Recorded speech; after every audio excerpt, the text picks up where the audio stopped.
Samantala, 3 taon nang nagtitiis ang isang binata sa Quezon City dahil sa lumon-lobo niyang tiyan. Kaya Rescue 5, saklolohan niyo.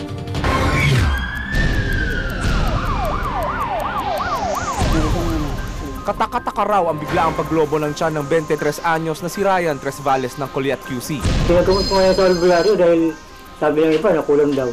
3 taon na raw iniinda ni Ryan ang kondisyon niyang ito. Na-ultrasound siya, ang sabi daw po puro po sa tubig. Pero Disyembre raw nitong nakaraang taon, na-diagnose na may bukol daw sa atay si Ryan. Napayat ka, no? Nakakain ka ba?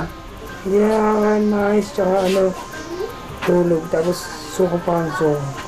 Ang problema, hindi raw kayang tustusan ng pamilya ni Ryan ang mahaba-habang gamutan. Lagi niyo po kung inanuan na nahihirapan siya. Matapos naming suriin ang vital signs ni Ryan, dinala namin siya sa ospital. Patuloy na sinusuri ang lagay ni Ryan. Hensel Kiling, Rescue 5.